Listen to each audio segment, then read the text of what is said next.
her songs are in English. Michael Jackson, his songs are in English. So when they're singing those songs, they're not translating them into Italian. They're singing them in the original version, as well as some Italian songs too. It is Sunday, August 13th, 2023. And on this week's edition of Sunday Sofa Time, we're talking about Costa Cruises. Would I do it again?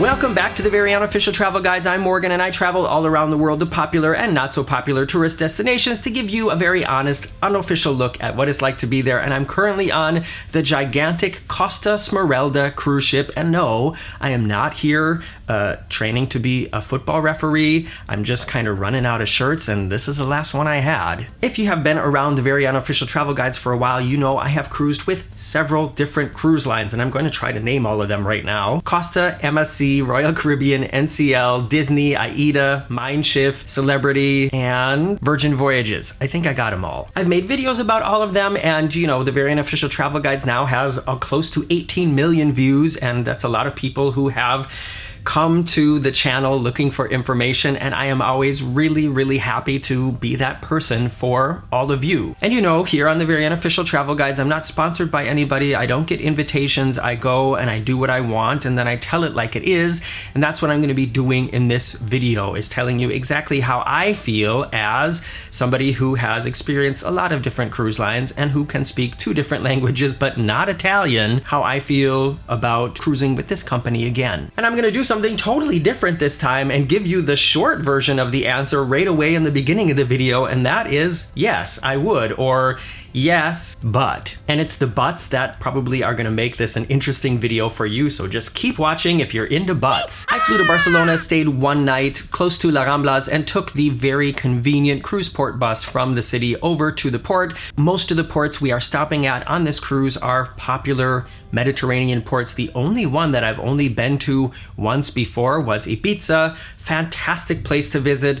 Also made a video about what I did that day. Not sure if it will be online by now or not. And tomorrow I'm leaving the ship, so my experience is basically over, and the experience that I'm sharing with you are from this week here on the Smeralda and the one other cruise I've done with Costa on the Luminosa, which is the ship that now is cruising for Carnival in the USA. And both of them were sort of similar experiences. The one major difference is when I cruised with the Luminosa, it was right after cruising started up again after COVID. So now things are like totally back to normal. And I think one of the things that most people might be hesitant about is the whole language factor and the fact that Costa is an Italian brand and it does cater mostly to an Italian market. But I can tell you, as somebody who doesn't speak Italian, that has absolutely not been a problem for me whatsoever, because as always on cruise ships, most of the staff, most of the crew, the people in the main dining rooms, the people behind the bars, the people working at guest relations, the people working at the tour counter, most of them are also not Italian. Italian is a second language or a third language for them, and I have been so impressed by the amount of languages spoken by seemingly everybody on this ship. In last week's Sunday Sofa Time, I talked about how when you cruise solo, you have a lot of time to sort of observe what's going on around you, and I've observed conversations, or I've observed crew members speaking French, Spanish, Italian, German, English with passengers all over the ship, and I mean like one person being able to speak all these languages, and it seems really impressive to me that Costa's able to find so many people who are willing to work under the conditions that you work under in a cruise ship, but who can speak like 5 different languages. They must have, I don't know, maybe they have really good working conditions for the crew on Costa. They have seemed all pretty happy and content. Of course, one major difference is then anytime there is an announcement on board, it takes longer because they do it in several languages to make sure that everybody knows what's going on. If you go to quiz or bingo or whatever, they're announcing everything in several different languages, so the process takes a little bit longer, and you're gonna have to deal with the fact that most of the people on board are Italian speakers, and so as soon as the Italian part of the announcement is over, they all kind of start talking to each other, which sometimes makes it hard to hear the announcement in other languages, but I don't know, it is what it is. The daily planner gets delivered to your cabin every day in whatever language you want it in, and I've seen it in all of the languages I've just mentioned, and mine gets delivered in German every day, so I know that that's not going to be a problem. Whatever language you speak, they're going to make a daily planner for you. And as far as the shows go, the shows are kind of different here on board the Smeralda. This is a class of ship like many of the AIDA ships that has a big central atrium, which is a theater in the round space over several levels. This is something I actually really am not a fan of because most of the seats are an obstructed view. But as far as watching the shows have been very circus acrobatic focused. So not a lot of talking, not really a story that you need to follow. And if you have the time to get to the theater 45 minutes early to reserve a seat where you can actually see what's happening, then the fact that you can't speak Italian is not really going to be a big deal. There is another theater space, which is more of a traditional sort of a proscenium thrust style space, also with a lot of really bad seats, but also the shows that have been happening in there are a little more musical focused, but because the music is pop music, you know, Madonna, her songs are in English. Michael Jackson, his songs are in English. So when they're singing those songs, they're not translating them into Italian. They're singing them in the original version, as well as some Italian songs too. Next, I want to tell you and show you some of the food. But before I do that, I'd like to invite you to subscribe to the Very Unofficial Travel Guides. You know how it works. It doesn't cost you anything and it helps my channel grow, just like pressing thumbs up does before you go. And if you like hearing stories about things going right and horribly wrong while traveling, maybe you can check out my book. It's called Getting Stitches on a Cruise Ship. It tells 10 true stories of crazy things that have happened to me while traveling the world, like when I had to get stitches on a cruise ship, and it's available on Amazon now. Okay, some people who have a very stereotypical thought process might think that the only kind of food that's offered here on board is pizza and pasta, because when you go to an Italian restaurant, they serve lots of pizza and pasta. And you will be surprised to know that although there is pasta served in the buffet and in the dining room at night, there's actually no pizza served that is included in the price of the cruise. If you want pizza, it actually is an upcharge restaurant. I have been really pleased with the food quality and especially the presentation in the main dining room. Y'all know I'm a picky eater. I don't eat fish, meat, chicken, or mushrooms, or some nuts. Nobody invites me over to dinner for a second time, but Costa's been doing pretty good at having something on the menu for me. That being said, most other cruise lines I have cruised with, I would say with the exception of MSC, which is another sort of Italian-based cruise company, most other cruise lines do offer more variety for people who don't like to eat meat or fish. Just like on MSC, the buffet in the evening hours shrinks and becomes almost just like some place to kind of get a snack.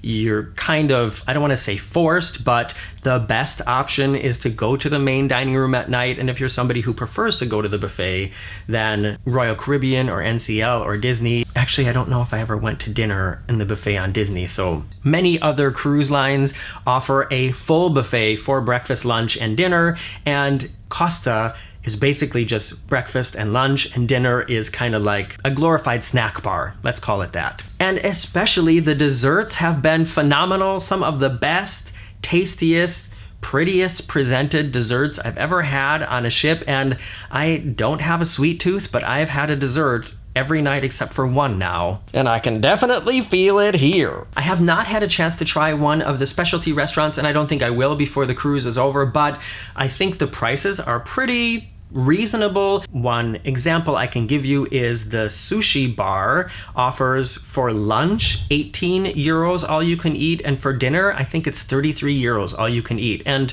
for all you can eat sushi and then on a cruise ship, it's not that bad. There are many other cruise lines where the specialty restaurants start at like 55, so less than 20 euros for all you can eat sushi for lunch. I'm kind of regretting I didn't do that now. So what about the excursions? Well, I did actually do one ship-sponsored excursion on this trip, although I'm usually somebody who never does a ship-sponsored excursion, just because when I'm traveling on my own, I kind of like to go off and do my own thing, especially if I'm trying to film something to show you all. And when Marcus is traveling with me, we just kind of like to do our own thing. But this time I did take a ship-sponsored excursion, and the tour guide did make announcements in several different languages, and I think that she kind of was asking people while they were getting on the bus what languages they spoke, so she was sure that she did just the languages of the people that were on board and not like anything that didn't need to be said. I never felt like I was going to be lost because I didn't understand what was going on, and everything worked out okay. And I'm assuming that any tour you do, if it is not going to be available in English or other languages, I'm pretty sure that Costa is going to let you know in advance that it's only in Italian. And I'm assuming that what they usually do, and this is just my assumption, is have one group or one bus that's Italian and then one bus that's everybody else, and that bus is probably then in English. I don't think they have like a separate bus for Spanish and then a separate bus for German and then a separate bus for French. It's probably like Italian and English. Okay, there's one other thing I feel like I want to tell you, because you know, I tell it like it is here, and I might be stepping on some people's feet by saying this, but the people on a Costa cruise is something else we also should talk about. As I mentioned, when you're cruising solo, you have a lot of time to observe everybody else around you, see how people are acting and interacting,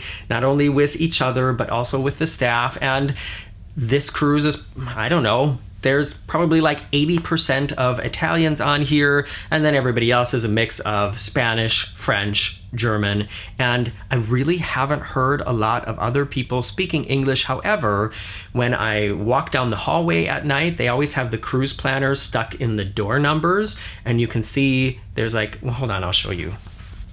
So they have these stuck in the door numbers outside, and you can see that the language is there. And when I walk down the hallway at night, I'm always looking at them, and I have seen other people with English on there. So I don't know if they're from England or from America or Australia or wherever, but there definitely are other English-speaking families here on board. The point I'm trying to get to is it's mostly Italians, and Italians, I don't know how to say this without sounding like I'm generalizing, and I definitely don't want to sound like I'm being nationally racist, or what's it called when you say something bad about somebody from a certain country? What's that called again? Maybe I'm gonna do it anyways, but what I wanted to say is Italians, I think in general, are not famous for being quiet and reserved, especially when they're on holiday. And this is the middle of summer vacation, so there's a lot of families with kids, and just the noise level altogether is very high. Not only the music that is being played, but also just the level of volume that people are speaking with each other, even if they're sitting right next to each other. I have seen some other weird things happening on board, like I do on every cruise I go on, and I don't know if these are connected to the number of people from Italy on board or if it has no connection at all. I talked about a lot of those in last week's Sunday SofaTime, so go check that out if you want to see what those are. But I guess I'm just saying altogether, I can't come up with a reason why I wouldn't be happy to cruise with Costa again, especially on one of these big ships. Even though I don't like the theater setup, water slides have been really great. There's a lot of different pool space. Of course, yeah, it's middle of summer vacation right now. Everything is super crowded. I think if I was cruising in a little bit of the off season, this would be a much more enjoyable experience, even though I'm not saying this has been bad. And one great thing about this Mediterranean cruise compared to cruising with Royal or NCL, and especially with Disney or Celebrity in the Mediterranean, is Costa offers some really affordable rates. So you don't need to spend several thousand per person per cabin to have a pretty good Mediterranean cruise on a ship with great food, fun activities, and a basic route around the Mediterranean. If you have a Costa love or hate story, please let me know in the comments below. I know already from some of you when I said I was cruising with Costa again, I know Some of you are not fans with Costa. You've had bad experiences in the past. I can only say I've cruised with them twice now, and this will definitely not be my last cruise. If the price and the route is right, I will definitely consider Costa again. Let me know if you have any other questions in the comments below. Check out Getting Stitches on a Cruise Ship, press thumbs up, subscribe, do all those things, and I hope to see you back here soon on the Very Unofficial Travel Guides. Bye-bye.